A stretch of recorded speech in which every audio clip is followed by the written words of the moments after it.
Welcome to the United States of America podcast. I am your host, Niti, and we are broadcasting live from the Food Church here on North Carolina. We welcome you to make yourself comfortable as we go over the current state of the world and our nation. If you missed past episodes, please be sure to take the time to at least watch the first episode to have a proper introduction to our conversations. These conversations are not otherwise happening in any sequential order. Please be aware that we expect you to behave with honor in our comment section and that we are a people at peace and we have declared peace to all nations around the world. This is not a marketing or a sales podcast, and we are not sovereign citizens. Sovereign citizen is an oxymoron, and if you say that you are a sovereign citizen, then you are a moron. A sovereign is a free and honorable living man or woman who operates under God's law or natural law and who honors themselves and others in peace. One definition for the word citizen is slave, but there are different kinds of citizens. Putting those two words together is an oxymoron. We also do not promote or condone TikTok, Facebook, or other social media games to test the system or to impose your beliefs onto society at large. This is not a marketing and promotional channel. We are shining a light on knowledge that is being hidden from you. We are sharing the truth about your birthright and your inheritance. We are interested in helping you reclaim your birthright and your inheritance. We are not sitting in judgment of you, and this information is just simply a beacon of light for you to use when you choose to seek it. We have marshals at arms that are designated as moderators who are assisting in the comment section. Please be kind with your words. If you diminish others, you will be put in a timeout or deleted and blocked as deemed necessary. If you have questions, please put them in all caps and only enter them once per show. I'm joined on air with our North Carolina Marshal at Arms, Cynthia Pinkston, and now I am proud to introduce you to Justice Anna Maria, who is joining us live from Alaska today. Yay, hello. How's it going, Anna? It's going. We've launched into the week. This is day 2 of, or as I like to say, round 2. Hear the little bell ring, boing, and the ring and the slugging match going on here. It's pretty intense, folks, but we're doing all right. I think that you're winning, Anna. I think you must be getting really close to your goal, because whatever is happening, it's like creating a lot of extra, chaos and confusion within the assemblies and stuff. That means that you're getting really close to something. That energy shift is happening. So anyway, are you ready to, let's just dive in? I wanted to remind everyone who's watching, who's tuning in, that, we're trying to overcome a lot of brainwashing and mind control. And in this process, there, as people awaken to the reality, there's like these glitches that happen. When we're hearing these things, we start getting involved in the truth. Sometimes, it's like our programming gets triggered or something, and it's trying to reboot or restore control. And we need to kind of pay attention to ourselves and pay attention to, as we're becoming more and more conscious, there's certain things that kind of push us towards, I'm going to call them symptoms of mind control or the rebooting, right? For example, competition. Some of us get really, really lost in competition, and we can't hear what other people are saying because we're so busy being lost in trying to gain power instead of the truth, and we need to kind of maybe be conscious of that. And then one of the other symptoms might be just efforting. Like you're just keep pushing upstream instead of flowing downstream, because the way that the law of nature works is it's ease and it's flow. And it's not supposed to be so hard, but our brainwashing has us, lost in that. And then there's the exhaustion, right? Because we're kind of glitching. And so we are easily irritated and frustrated and lose patience with people who are trying to learn around us. So if any of us are feeling that way, maybe we just want to maybe acknowledge it. If you recognize it as a glitch from the programming, then you can actually overcome that. And because now you know, and so it can't maintain a hold over you. So in this, Anna, in the work that we're doing in the assemblies and our committees and all these different things, self-governance is, we're being reminded, hey, you're self-governing, right? But I don't believe that self-governance means a world in which there's no discipline, no order or structure. And like I'll use this as an example. When I first became a mom, then I really wanted to do things holistically, and I was involved with any group in my community that I felt was very, holistically minded. We wanted to all encourage our children to grow and develop and promote their natural talents. We didn't want to create too much interference. But I think some of the moms thought that meant that we're not responsible for polishing our children, and that if you really want your children to be free, freedom requires discipline, structure, decorum, self-respect, and I think a lot of them kind of went like they put them in this bubble, kind of like helicopter moms, and then they let them be free in this bubble, but they didn't realize that they have to have a different kind of responsibility to actually have real freedom.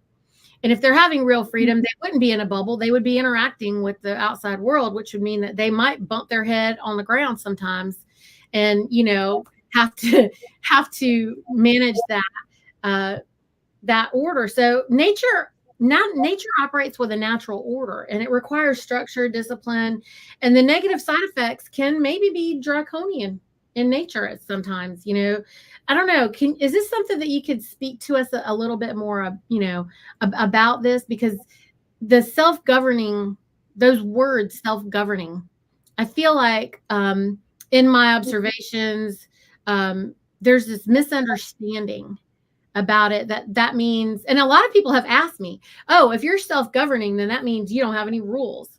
This is what they say. I don't think that's really true. Ridiculous. Right. Can you speak to that, please?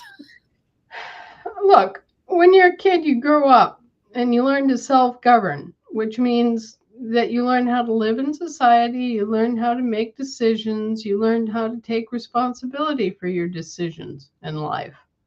That's self-governing.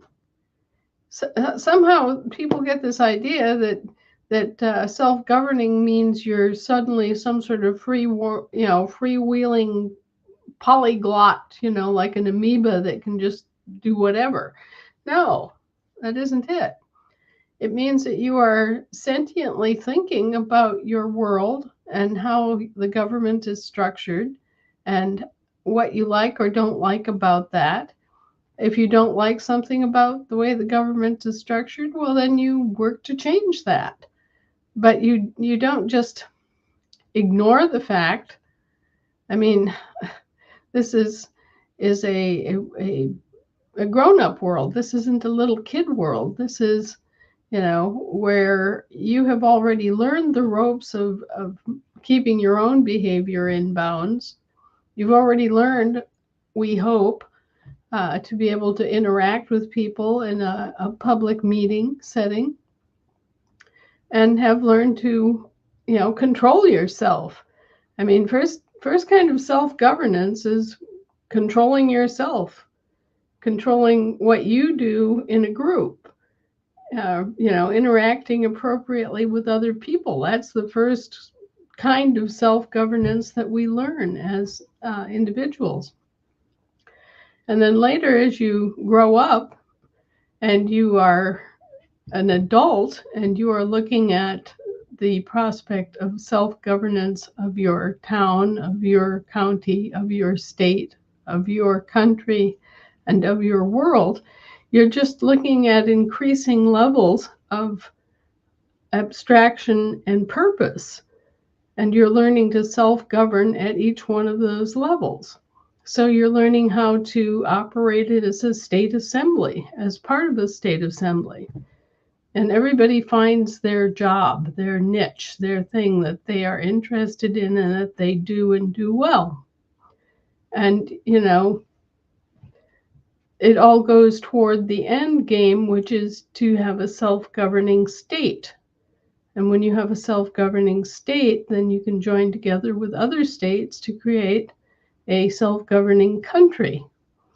And when you have a self-governing country together, then you can actually go out and be a beacon to other countries that are also trying to learn this and be able to control their own fate.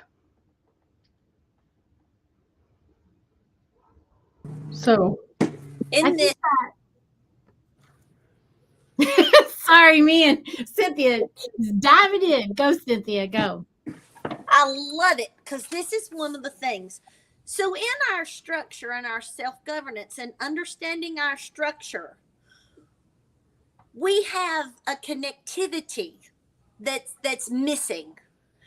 So, this is like your Tarzan. The finger bone's connected to the arm bone, and the arm bone's connected to the elbow.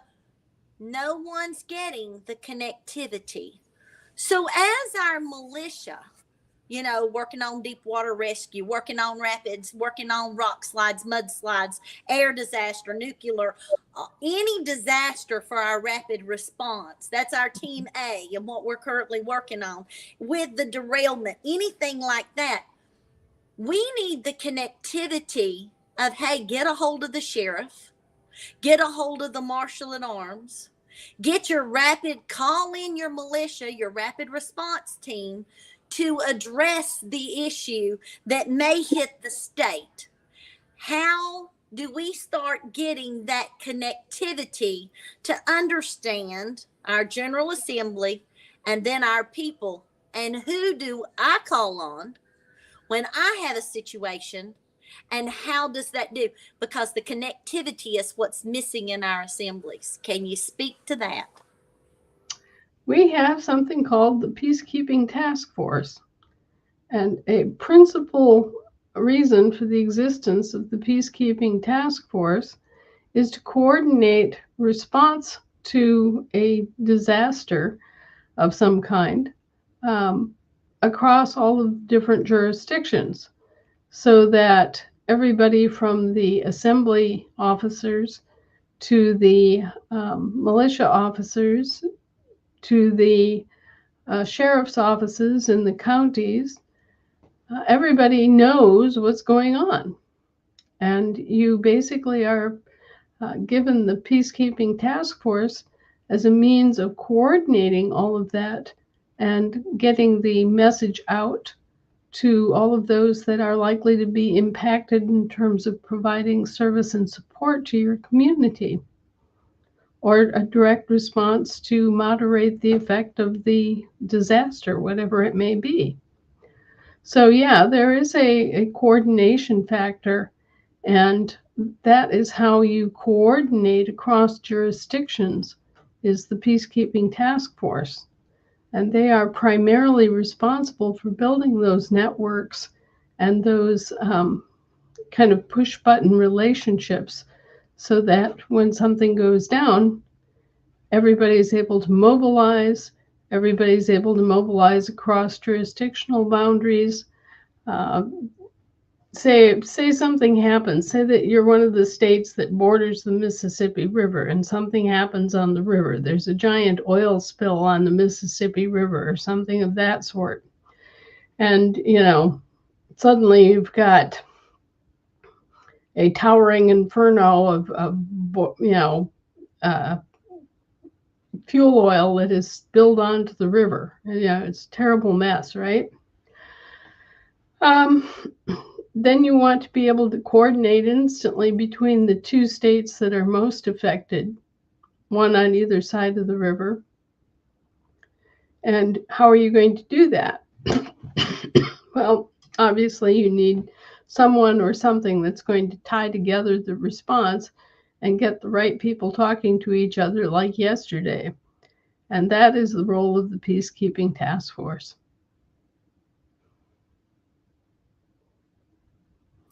I think that there's this confusion that there's no one in charge, no one in leadership, no one organizing, but we have to still be accountable, friends, and responsible and organized.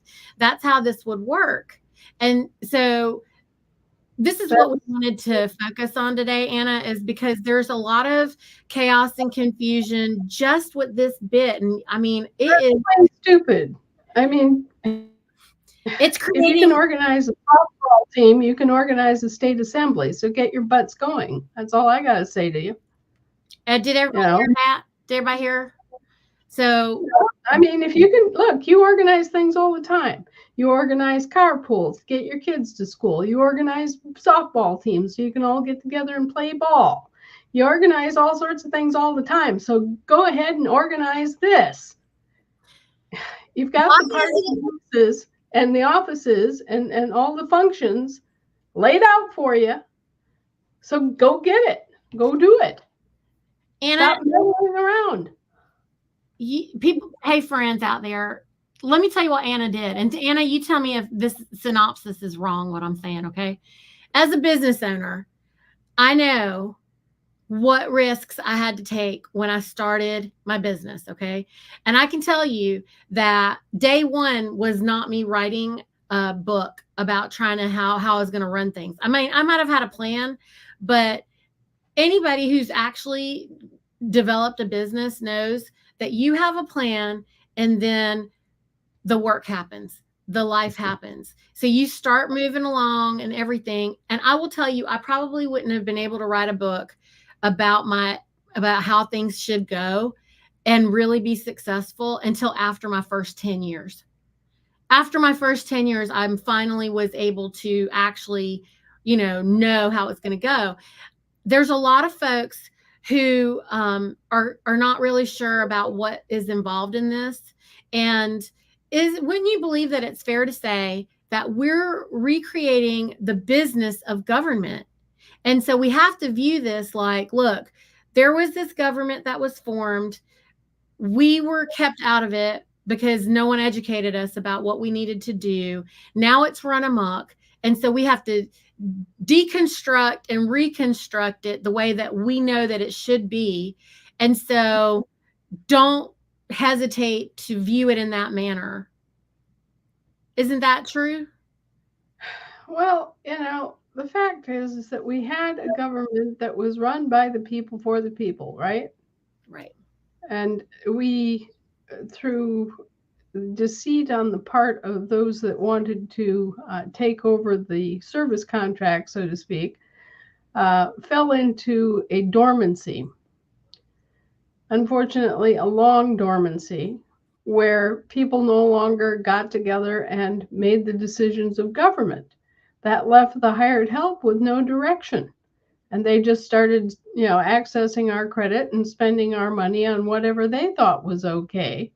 And we became the silent majority, the people that didn't have a voice because, frankly, we didn't stand up and use our voice. So now this is your way to actually form up your state assembly, which is the lawful government of your state. You have spent your whole lives without a state government. You've had a state government that does the daily functions, but you have not had a state government telling that state of state what to do. Okay, I'm going to stop you right there. I'm going to stop you right there, Anna. This is the confusing part that we want to just say it really loud and proud one more time. So we, the republic, we the people, are the state, friends. We are the state. And our vendors, we're the customers. We're the customers, okay? And our vendors are the state of state. Okay, this means that all these people that are running amok right now, we don't need to throw them in the garbage or get rid of them or have a war with them or anything. We just need to get in position and say, hello, here we are. Oh, hi. We are your bosses that we're missing for so long, and we have arrived. And are you guys ready? We see that you guys have been running things. Sorry, we've been gone, and now we're here. And this is how we're going to, let's start all over. This is what we need to do. I know that you guys like redecorated and everything, but we are going to take it down and start all over. It's not as efficient as we would like it to be. This is how we would like to see it going. So let's just start over again. Am I wrong? Well, no, we're not starting all over. Not at all. Okay.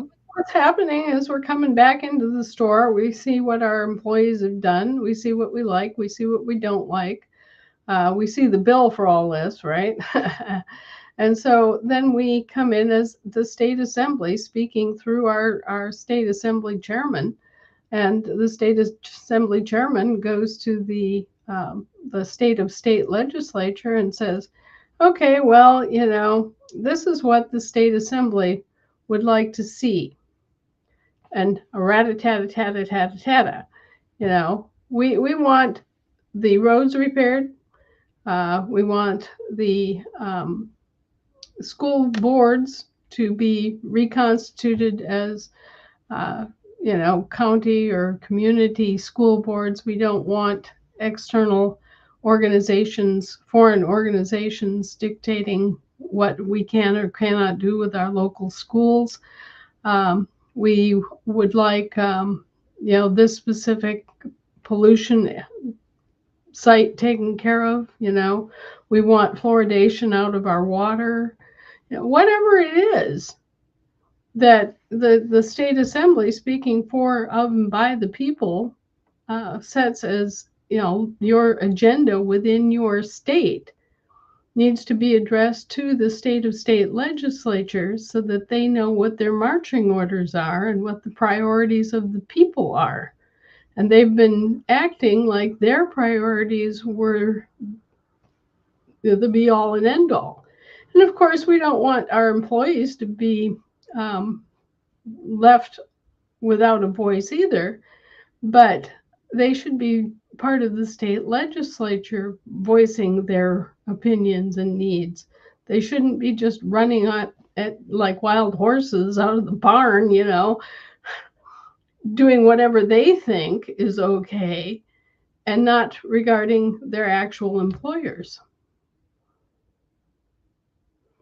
I think, Anna, that, we've been abused for so long and taken advantage of that there is a feeling of, getting rid of and cleaning it out, because look, when something's falling apart, it's easier sometimes to start from scratch.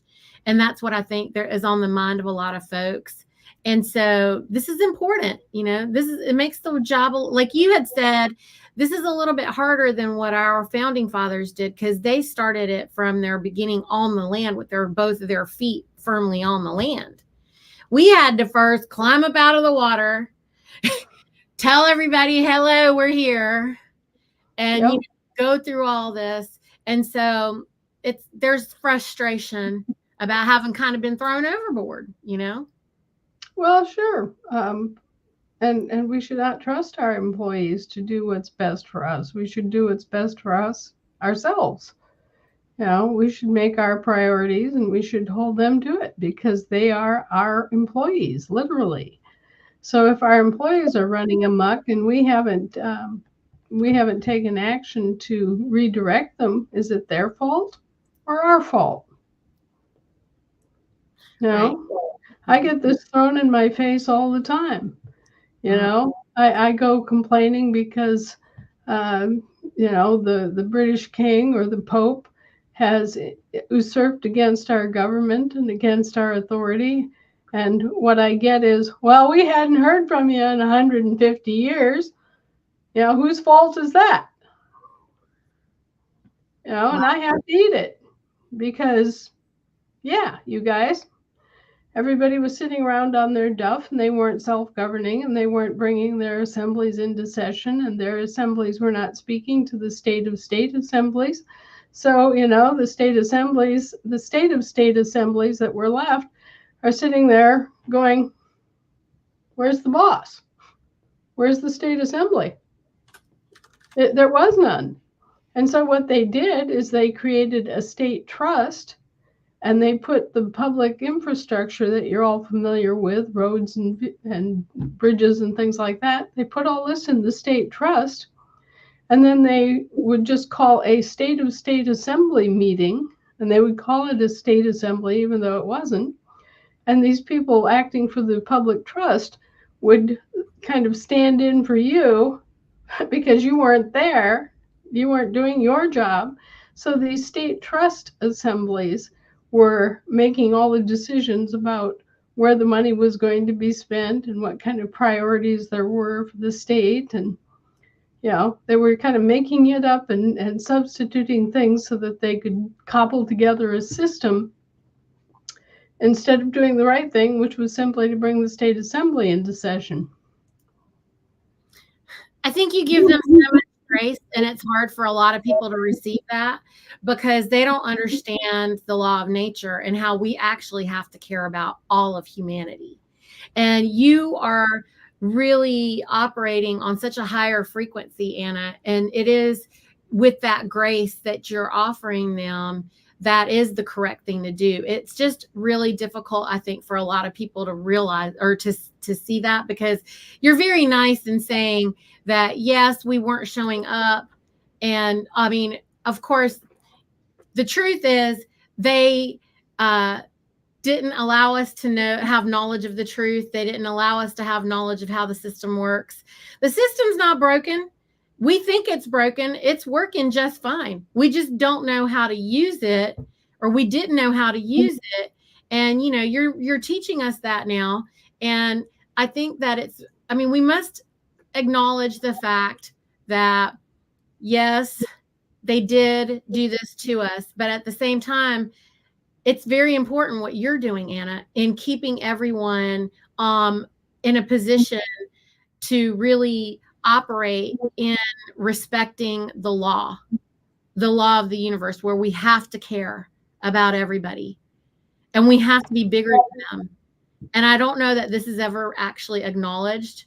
So, thank you for being so powerful in holding us higher than that. You're making sure that we're not reacting to them with a lower frequency, which is huge. And I really, I recognize that. And I wanted to thank you for making sure that we don't hurt ourselves or cause more harm to ourselves by, lowering our vibration. Well, people go through this predictable process when they learn this information. And that process is very akin to the grief process that you go through when someone you love dies. There's this initial shock, and often that's followed by denial. Oh, no, this couldn't possibly be true. After that, you get angry. After you get angry, you're likely to have a period of depression and uncertainty. And then after that, you slowly come to acceptance of the situation. And once you get to the point of accepting, well, this is the way it is, and it's going to stay that way until I do something other than what I've been doing, then you are in a position where you can make choices and move forward. And it takes a while for the new people to go through this grieving process. They have lost their Santa Claus. They've lost George, who was doing it all for them. And now they have to wrap their heads around the fact that, yeah, if you want this system to run right, if you want what you want out of government, no more and no less, then you're going to have to take responsibility. You're going to have to make decisions. You're going to have to use your voice. You're going to have to organize your state assembly so that you have the clout and the proper standing to lift your voice and be heard. A lot of what's gone on here is that people go to the people who are supposed to be representing them, and they get nothing. They get blah, blah, blah, flannel mouth bastard stuff. They just go blah, blah, blah, blah, blah. And, they wave their hands and nothing gets done. And so if you're sick and tired of seeing the government run amok and astray and spending all sorts of your credit and then forcing you to pay for their spending, or they're coming onto your land and telling you what to do, Well, you have, by your own inaction, invited them to think that they have the right to do that. If you're going to sit there on your butts and not get assembled and not get your government standing up and active and pushing back and telling these people what you want, then, sure, the fox is guarding the hen house and the fox is going to eat the hens, and that's just the way it is. So everybody should understand this. This shouldn't be any big news to anybody. They should be looking at this in terms of taking back their control of their life, their state, their situation. Doesn't have to be a big fight or anything, because if you do it right, you're assembling peaceably, which is one of the requirements. Everybody's got the proper provenance and declaration in place, and it's published and everything else, so they can't accuse you of being an insurrectionist. And, if everybody keeps their head screwed on and acts like an adult and focuses on, okay, well, let's organize this and operate this instrumentality to do what we need to do, well, then everything works out great for everybody. And there doesn't have to be any fight. There doesn't have to be anything political. We're not political. You're the customer. You're the employer. What you want, you get. But you do have to be standing in your correct role, and you do have to be operating in a formalized, correct fashion before they have to listen to you. Order. There has to be an order to this, and you're teaching us the order. We have to operate in the order, and we don't have to have a big fight about it. And you know what, Anna, this is the thing that's so brilliant about your approach, because everyone else is so busy having a fight, having a fit, having a whatever. And you've told people, like you told the Colorado 9, hey guys, you can't break laws to win this thing. Like, there is a system, there is a game here. Let's just play by the, rules, and let's be honorable. And again, I just thank you for making sure that you're keeping us, on that higher vibration at all times, because look, nature and universal law, all the positive actions that we take are rewarded, and all the negative actions we take are also equally rewarded. So we have to focus on the positive actions and just move forward from here, right? So I'm going to start putting the questions up. Cynthia, you ready? Anna, were you ready? We're going to just start putting these up, and let's go down the line. Says, what should people do of Puerto Rico to become American nationals? They're saying nationals. Thanks, Anna, for your leadership. Well, every 10 years, the people of Puerto Rico are faced with a question that says, do you want to become a state? And you need to vote in those elections and say yes.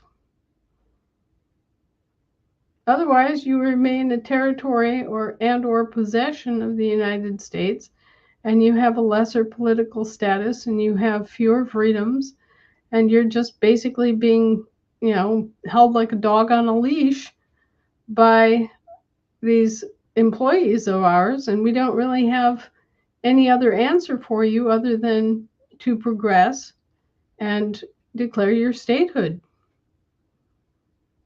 All right. Here's another one. It says, after only our republic is restored, how many Lamborghinis are too many Lamborghinis?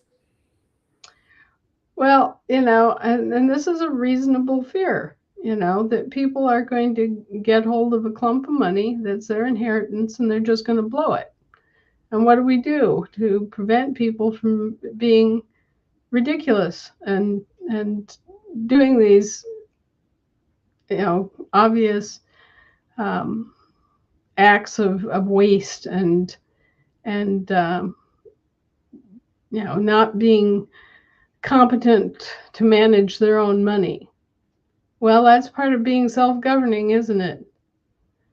And there have been a lot of different things that have been beta tested in terms of how people react when they get a large clump of money or they get control of a large clump of money. Most people don't benefit from it. All right. And Here's one where you've answered again and again. It says, when and what situation can the private indemnity bond that your husband put out as for state of state be invoked and the remedy for the American State National? And this person's on Washington. We're telling you right now, this has nothing to do with you. right, the indemnity bond is there so that each state can function. Each state is indemnified against loss. Each state of the union has the ability to conduct international trade or engage in commerce. And it had to be posted that way so that they had the basis to function. So that, the indemnity bond is for the state. Oh, Lord, here's one. Have you heard of the QSI group? They seem to be working towards the same goal as us. They're not the same, Penny. And you need to pay attention and listen from the first episode all the way through. The very first episode will answer this question, first of all. And also, you're not obviously involved on your state yet. So listen to the first episode and then listen to the subsequent episodes and then ask your next question. I see you having some other questions here, and they are going to be answered for you all in the subsequent episodes. Okay. How can we use Regulation Z in purchasing a home? Again, we know that all of this stuff is non-effective until the banking gets up. So you want to speak to that, or shall we pass? You wouldn't even need to use Regulation Z for anything related to any kind of expenditure or acquisition that you have. You'd simply buy it, and that would be that. People are so used to thinking in terms of having to get a loan. Well, twist your head around this. When you go get a home loan, what are you doing? Okay, you are, in effect, using the home as an asset to borrow against. The bankers are promptly going out and using your home as the collateral for them to get a loan of 7 to 10 times more credit than you authorized. And they're going to charge all of that to you. Yep. So why would you ever do such a thing? You wouldn't, especially when you're an American and you have the ability to create all that credit for yourself as prepaid credit. And I have a question for you based on last night, what you said.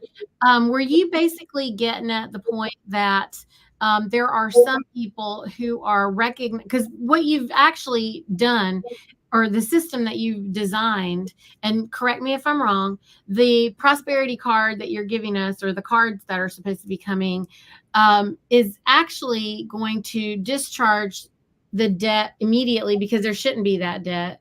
It would just be the credit, right, that goes behind it. And is it true that you're saying that it's working for some creditors and it's not working for all the creditors because they're not all recognizing it? Is that what the hang up is, or am I wrong in misunderstanding that?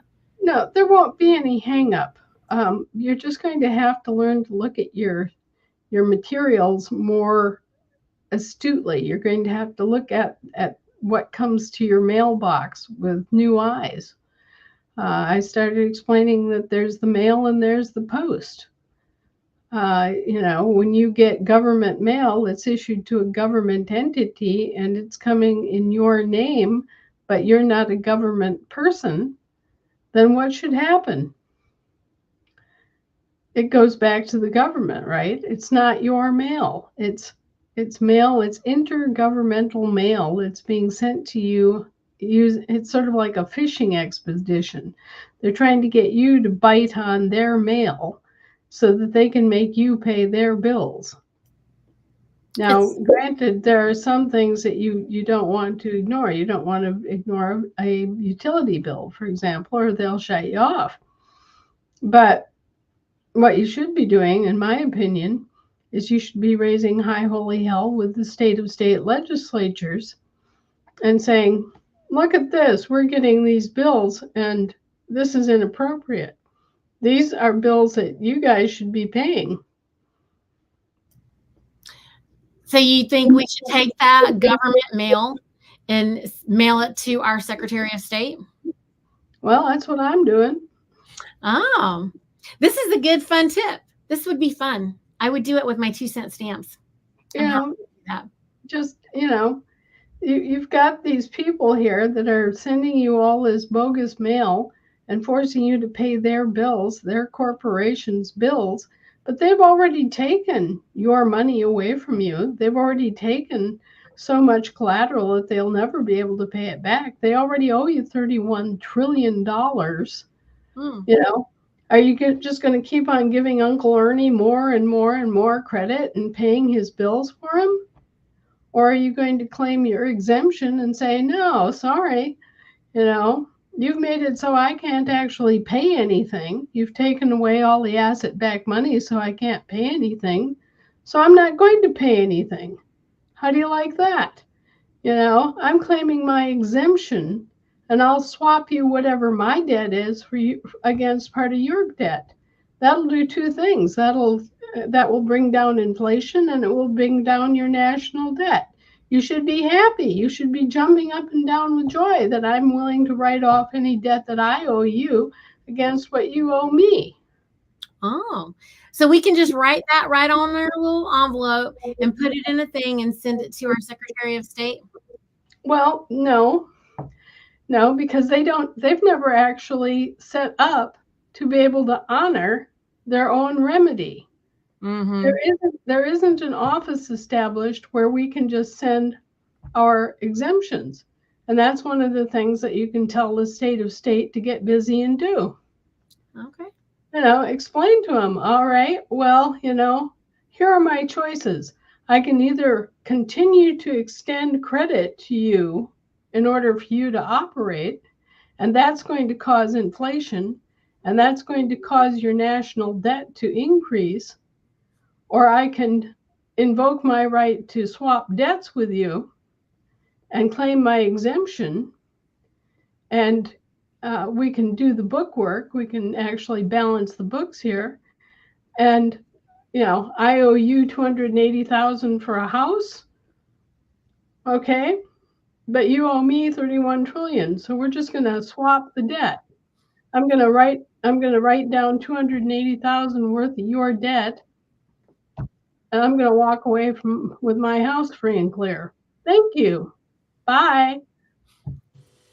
All right, here's the next question. It says, Anna, where is the 279 trillion in gold from the ABA/IBA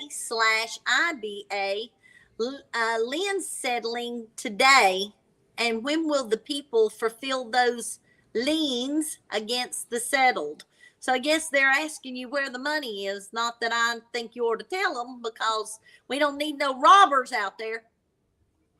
Well, people think about this as if there was some clump of gold sitting there, and that's not the way to think of it. Think of it in terms of the world's gold supply. Okay, so we've raised our hands and we've said, okay, well, 279 trillion of that is ours for this purpose. Okay, so this then requires us to have a gold-backed currency to work with, which we then did. We created the American Federation dollar, the AFD, and so we can draw down against that stockpile of gold, which is fungible within the world's gold supply, and we can use the AFD to pay the damages from the court system, to be exact. So that's what's happening. The AFD will be the vehicle for settling the damages and debts that were accrued by the court system. And, those liens are on that money as a guarantee for the remedy. And as for, how long it's going to be, it's sort of like, how long are you going to be pregnant? It's going to be somewhere around 9 to 11 months. Okay. So it's the same kind of thing with the bank. Well, when's the baby going to be born? When's the baby going to be born? Well, it's a process of getting everything in place, getting all of the systems to work, and then you push the button and it either goes, boom, we're working, or it goes, eh. Okay. And so we just have to take it as an organic process and be patient. We know that it's going to be up soon. We don't know exactly what day or week, but we know that it's going to be relatively soon because, hey, we've been pregnant long enough, right? The whole process has gone through its process, and we will shortly see the answer. But it's going to probably be at midnight on a Sunday when none of us are expecting it, right? That's right. Well, here's another one. It says Louisiana is suspending DL for not paying taxes. I assume that's driver's license. What can we do for CDL members? Well, a CDL is different than a DL. Yeah, I know. And a CDL stands for commercial driver's license. And that admits right there that you are involved in commerce. And if you are involved in commerce across state lines, then you need a CDL. Otherwise, you don't. So the only ones that are going to be affected, in any way by this are people that are doing long distance hauling across state lines. And you just need to hunker down and play their game because they have the right to regulate interstate commerce right there in the Constitution. All right, here's another one. So you're saying that they're going to have to pay taxes. I just want to clarify this. Well, if you want your CDL, you're going to have to, deal with that. And your assembly is going to have to deal with the state of Louisiana by making it clear that you don't like this. If you don't want driver's licensing in your state, you have every right to demand that they use some other form of some other card. They use the state credential card, whatever. You don't have to just go meekly into the darkness and say, oh, well, this is appropriate. You can do anything you want with their laws. You can reject their laws. You can nullify their laws using your juries. So, you're complaining about all these state laws and all these rules, codes, and regulations. You can nullify them for your purposes so that they don't apply to you or your people at all.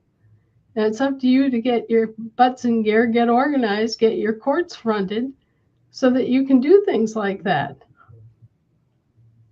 I don't know what this question means, which was why I was not going to put this up, Michael Jameson, because you're just rando stating something from like 44.50 in last night's webinar, which we don't have that in front of us. Like, ask a proper question so that we can ask Anna the actual question.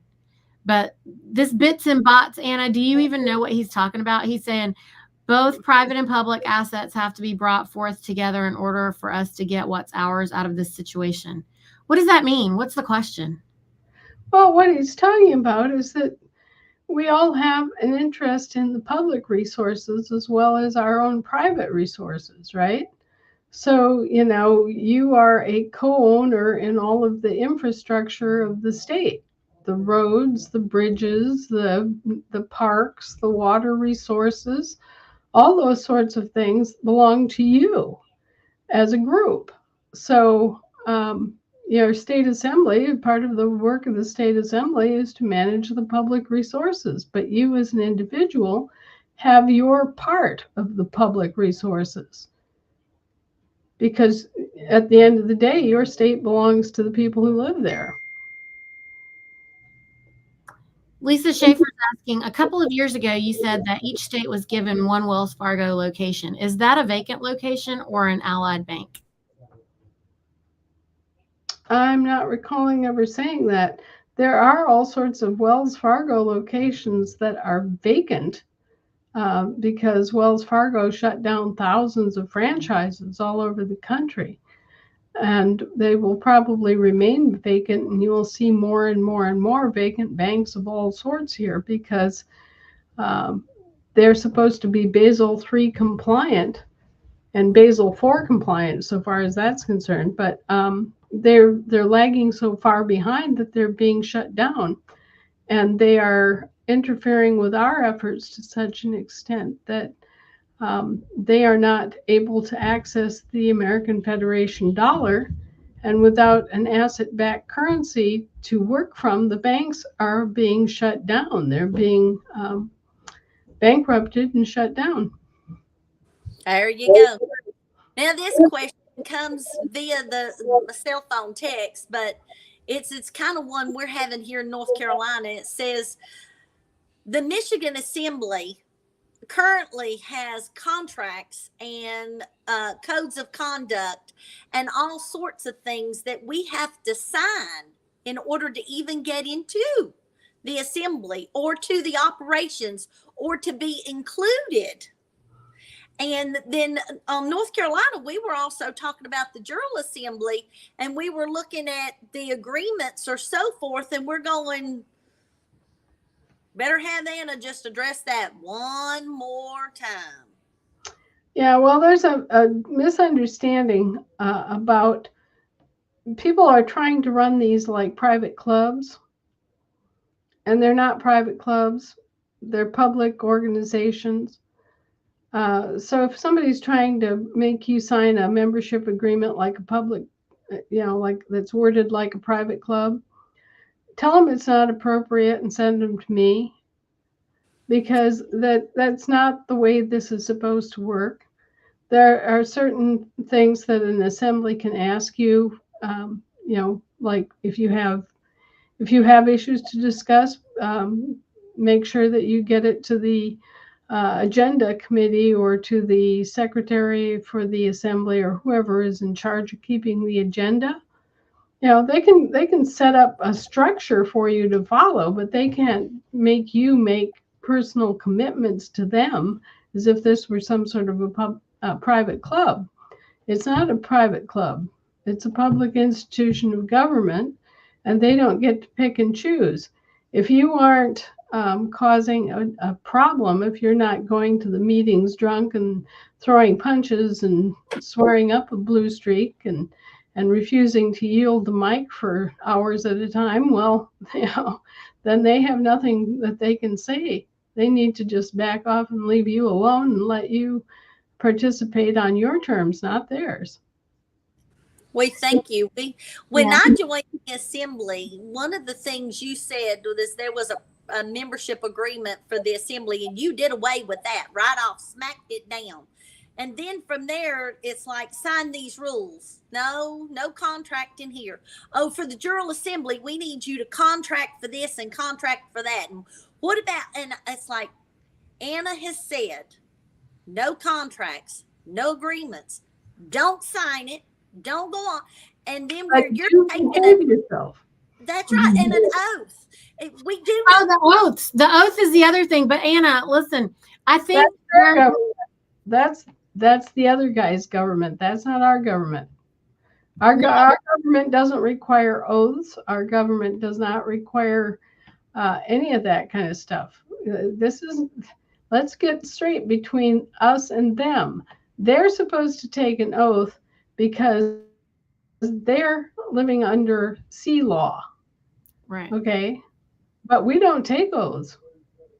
Period at all. We do affirmations. We do public affirmations. when our Talk about that, Anna, because this is a serious confusion. There's a couple things going on. I think that someone believed that the reason that we were doing the agreements or whatever has been taken out because the new package and the new format for the declaration has kind of alleviated that. But I don't think you ever were promoting that in the first place. But besides that, the oath thing and the swearing, we don't swear. no, we don't swear at all. We do affirmations. We do positive law. We do positive actions. We willingly, knowingly take on responsibility for things, but we don't swear. We've never had sworn oaths in this jurisdiction of the state at all. State offices don't swear. Justices of the peace don't swear. It's not appropriate to the jurisdiction that anybody be swearing any oaths. That's them. That's the other guys. They're operating in the jurisdiction of the sea. And of course, they do everything a little bit backwards and upside down. So, their officers swear. Our officers don't swear. Well, Affirmation. Talk about that affirmation. We're out of time, but do we sign an affirmation for the General Assembly? Do we want to do that? Can we just have a jury and them say, "Hey, I promise," and that be good enough? Or do we have to have a written something with a signature and your thumbprint and your blood on it? because I really think that we're American and we've already chosen to operate in honor. We're supposed to operate in honor. Isn't it enough that we show up? Well, look, as far as I'm concerned, I never set any of these requirements. I don't know of any body that ever did. I'm not aware of any historical precedent for anything like that. Once you're on the land and soil and, you've made your declaration, you're here and you're a live body, then you get respected as such and you get entrusted as such. And if you, start acting in an irrational manner and start doing things that are crazy, well, you might get a 3-day or 7-day or, you might get a timeout if you're imposing on others in an unreasonable way. But otherwise, there really isn't anything like that. I mean, you don't sell your soul to be a juror on a jural assembly. That's crazy. One of the more famous cases in recent years that we've had on our side of jurisprudence is the First National Bank of Montgomery against Jerome Daley. And in that case, the judge went out and found talesmen, people that were Americans who were willing to, sign on the dotted line that they were from Minnesota and that they were eligible, and they acted as the jurors. Okay. One more question. I just had 5 texts. So all of these people in the assembly who have signed contracts, signed these oaths and membership agreements, how do they get out of them? How do they render them non-effective? How do they change what they did? You just go to whoever's screwing up. If it's Paul in Michigan, just go to him and say, "Look, you're screwing up here, Paul. You're making assumptions that aren't valid, and you're teaching people the wrong way. You're not supposed to be treating this like a private membership organization. That's not what it is. It's a public government. And the public needs to be able to come here and freely participate." Now, the public is defined as anybody and everybody that's eligible to issue this declaration and has 2 witnesses to prove who they are. That's the public, and that's who we serve. And, unless that individual is doing something that is so egregious that it's interfering with the ability of the group to get its work done, or they're doing something violent, like showing up drunk and ranting and raving, there's no excuse for, limiting their participation or, having them sign contracts. That's ridiculous. That's what we're getting away from, and I don't care if you send him this message from me or anybody else who does that. We're not a private membership organization. This is a public organization. I'm going to record this, and I'm going to record this snippet, and we'll replay it. John Petruccio's recommended agreements in his training. Yeah.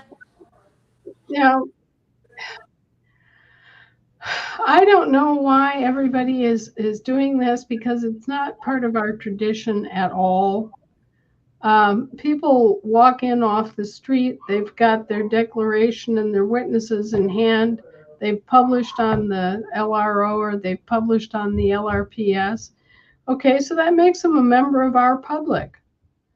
Okay, should a Minnesotan have to do anything else in order to participate in their government? The answer is no. The only things that bar them from participation in their government are basically what I just rolled over. If they're causing so much distraction and disruption that they're keeping the group from doing its job, put them out in the hall for 3 days or a week or a month. Let them know, okay, Joe, you just won't get off this topic, and you want to talk about this one thing all the time and distract everybody with your pet peeve, but we can't have that because we have other work we need to do. Take it to committee, and if you can't get an answer from a committee, then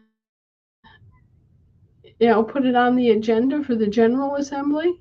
There are ways of approaching problems that have to be taught and learned. But you don't just throw people out as if they were not important or as if they didn't have a right to be there. They do. I mean, anybody who's declared and recorded and published, there you are. They're eligible. They're a member of our public, and they're eligible to come and participate in their assembly. It's their assembly. It's not the coordinator's assembly. Well, time's up, and I got 3 more questions. Wait a minute.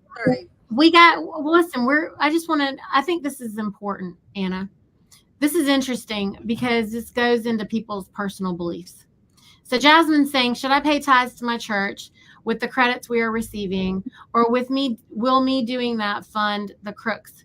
I mean, follow the money, right?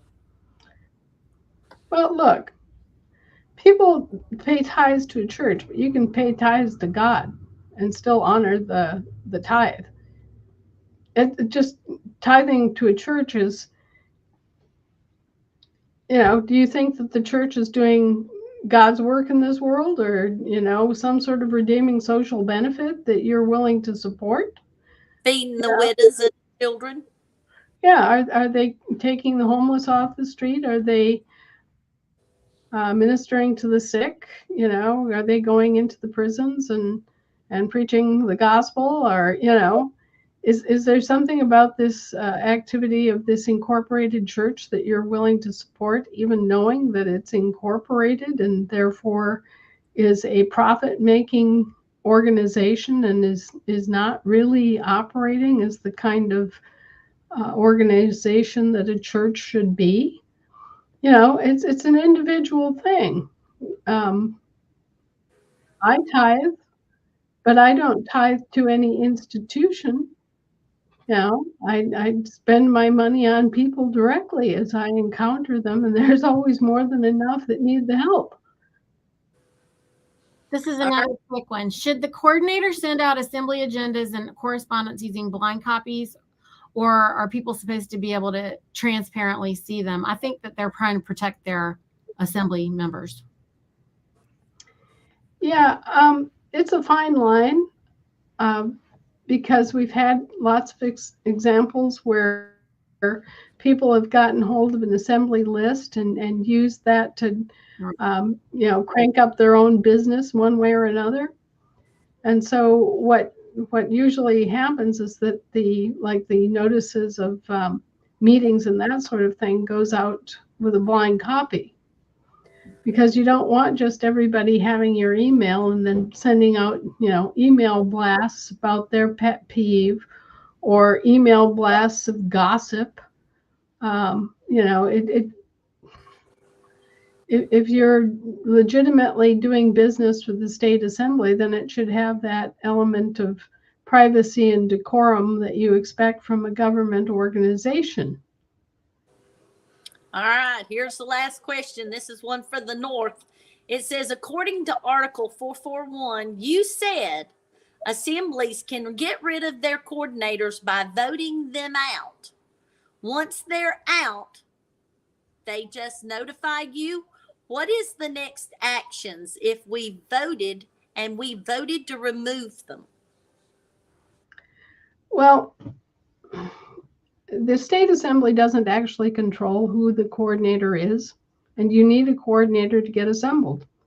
So if you're going to get rid of a coordinator or want to get rid of a coordinator, you have to have somebody who is going to do the job faithfully and take the training and all the rest of it. Because otherwise your state is left without a coordinator. And if you don't have a coordinator, you don't have anyone with the blueprint and the access to be able to help you assemble. And, we've seen instances where coordinators, for whatever reason, have been so disliked by the people that they were trying to assemble that we've had to remove them. And it's more like a personality conflict than anything, because it doesn't mean that they're doing the job wrong. It means that the people are resisting them on a personal level. And so we try to work with all the groups to get a good partnership, a good pairing between the coordinator and the group. But oftentimes what we've also seen is that the group will be bucking against some particular aspect of the process instead of looking at what they're actually reacting to. So, they blame the coordinator because they have to develop a militia, or they blame the coordinator because they have to go through a process to vet jurors and learn how to do it. There's some aspect of what the coordinator is asking for or requiring that they're butting heads on, and it's not really the coordinator's fault. If it's part of the assembling process, it's part of the assembling process. And this one also says, well, they've had a marshal at arms for months. They have 3, I believe, she said 2 or 3 in coordinator training with you on Thursday, and that they were hoping to be finished January the 11th, but it's going to be well on down the road, and that their marshal at arms has been in position for quite some time, and that they need a more of a coordinator and a stance, and that marshal back at a marshal at arms position and out of the coordinator's position. So, well, we never put any marshals at arms in the coordinator's position in the first place, so I don't know what they're talking about. We did set aside some situations in Texas. Texas has had a long history of not being able to conduct its own business and do so in a responsible and in a way that's in accord with what the assembly is and what it needs to do. I don't know why, but we keep on getting these very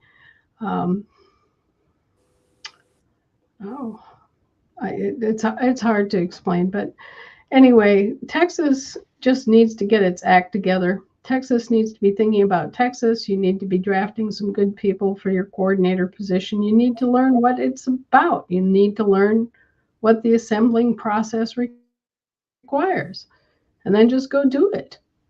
I I think You they're get big people. here.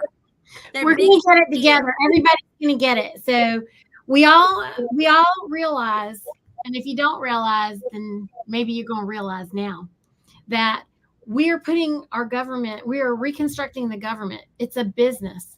We are reconstructing this government business. So, if you have anyone on your state that has, a successful business and is willing to help, that's good. If you have anybody who has had any experience and maybe they're retired now, but they used to take businesses apart and put them back together again, they might be a good coordinator. I think any mama can pretty much do it because we're always coordinating so many things. Like Anna said, you put carpools together, you put PTA meetings together, or whatever it is that you're doing. I think, yeah, you put together your church committees, you put together all these different things all the time, your clubs, everything functions. You're familiar with how organizations function. A picnic. And yeah. it ain't all potato salad. You just got to get everybody working together and, joyfully working together towards, this power at the end. And so, Anna, thank you so much. Thanks for taking all of our questions. I know there's so many repeat questions. We're trying to keep it fresh and bring all the, things that we're noticing with the boots on the ground, Cynthia and I. So hopefully we're helping. Hopefully people are getting answers and hearing things a few different ways so that if they didn't get it the first time, maybe they'll get it the second and fifth and 10th time, Well, I think it's important that people take responsibility and kind of take the bull by the horns. I'm not suggesting any kind of despotism or anarchy, but we have these functions that the state government is supposed to provide, and we have the blueprint in front of us. Mm-hmm. So it's really not that difficult. It's just a matter of getting enough people together and organizing. The one thing that we do constantly struggle with and stumble upon is the idea of a hierarchy of authority. People miss that. They think that we're disorganized because we don't have somebody in a position of power dictating everything that they do, think, and feel. That would not be commensurate with our overall duty and mission, which is to respect the rights of the individual. See, our government built itself on the rights of the individual, not the rights of the group. And we do not have a doctrinaire authoritarian system where somebody stands up top and orders all the peons around. What we have is cooperative structure. So that's what really throws people off. They're expecting someone to be in charge and to tell them what to do and how to do it and when to do it and how far to jump. And they're disappointed and they're nonplussed when they realize, oh, I'm going to have to work with Joe and Andy and Felicia and Jane, and we're all going to have to get together and agree and do this. Oh, that's too much work. It's the compartmentalization, Anna. When people go to work, then they actually have their position compartmentalized, and like the boss is just telling them to do their one dot, and they can't see the bigger picture of how that dot is affecting all the other dots. And this compartmentalization has really done a number on everyone, in addition to the brainwashing and the programming. So the mind control programming and brainwashing, plus all the compartmentalized corporate competitive, structures. This is, it's layer upon layer upon layer. And I keep saying these things like to try to take this cake apart because I want everyone to see, like if all of us are honest with ourselves, then we know, oh, maybe it was because I worked at that compartmentalized company for so long that I'm just thinking this way. Maybe we can start trying to change our own minds so that we can become a little bit more cooperative for the benefit of the, actual assembly. And so I'm trying to point these things out because I think that there's one more person, hopefully, every week that hears one little bite that is like, oh, maybe that's why I think that way and I don't want to do that. And so if I, you know, Right. Well, I keep having this, it's like a mental commercial playing through my head. Guy walks into this big auditorium and there's all these rows of chairs and everybody's facing forward to look at the speaker up on the stage. And he walks in at a quiet moment and he says, "Who's in charge here?" And they all just turn in their chairs with one movement and they all said, "We are." You know, this is the idea to get into your heads. This is the way our government is supposed to function. There's supposed to be a cooperative effort and cooperative group thinking and everybody contributing to that so that when you get down to the final product, you've got something that everybody agrees upon, everybody supports, and it's for the good of all. That there's this little saying, if it isn't good for everyone, it's not good. yes. And so thank you also for recommending 1776. I saw it.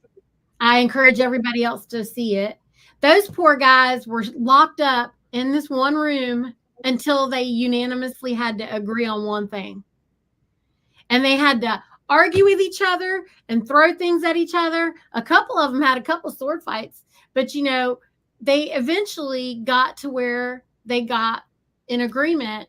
And I think all of us can do it too. And it's not going to be perfect and pretty and easy. I think everybody, all the mamas on the PTA teams know that there's always some little drama. But, we just want to do it for the kids. We're doing this for the babies. So we're doing this so that our country is in control of the people. It's not in the control of the bureaucrats and the politicians. Okay? Yes. They have their political elections. The political parties, which are lobbying organizations, select the candidates. And then they just go through and choose among the candidates that they're offered. That's not how our government does elections. Our government doesn't have political parties. We do public elections. We don't do political party elections. Okay? And so again, our whole system is very profoundly different. And learning what our system does and doesn't do is key to success. You can't just go model yourself after something that's familiar, but let's face it, their system isn't working. Their democracy, when have they had a 51% mandate to do anything? At no time not in my lifetime. No. So their democracy has failed. Their theocracy. Well, if people don't even know they're in a theocracy, how can you count that as a success? Okay? Things that are undertaken without a meeting of the minds results in a null contract. Sorry. So I would say that both of their governments have failed with gigantic flashing red Fs. And what remains, the steady point here, is a whole bunch of knot-headed Americans who come together and for their common mutual benefit,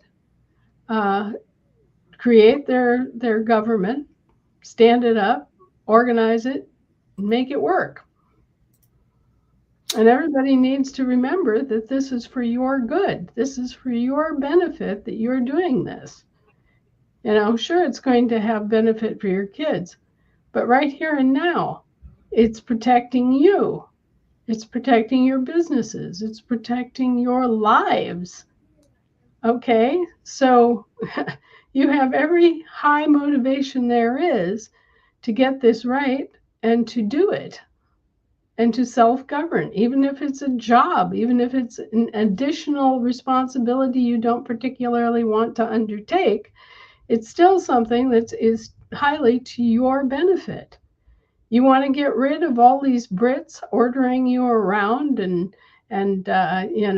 dictating every little detail of your life and stealing you blind with taxation and fees that you don't want to pay, and charging you to live in your own house and all this other crap that we've put up with all this time. Well, come on, get on your big boy pants, and then we're going to go over here and we're going to get the assembly stood up, and then the assembly is going to tell the state of state how far it can go and how far it can't. We haven't had our state assemblies up and operating, so the state of state has been running roughshod over everybody. Time for that to change. But the only ones who can make it change are those of you who come home, claim your birthright, and join your assembly and use the mechanisms of the assembly to tell your employees what you want. It's like I say, the foxes are in the hen house. It's up to you to chase the foxes out. It's up to you to tell the hens what you want. Come on now. It's time for you to take responsibility for your own lives and your own state and your own country. We're going to work on it, Anna. And thank you so much for another fantastic episode. All right, friends, let's just marinate on this. And Anna, we're going to just hold on to our horses until next week, where we're going to look for more knowledge, more inspiration, more guidance from you. Well, bit by bit, piece by piece, we're going to get there. If we keep focused on what we want and what we need, and don't get distracted by all the narrative and all the propaganda and drama that these people constantly produce in order to keep our energy centered on them instead of centered on us, we'll do well. All right. You guys heard it. We'll see you next week. Take care, guys.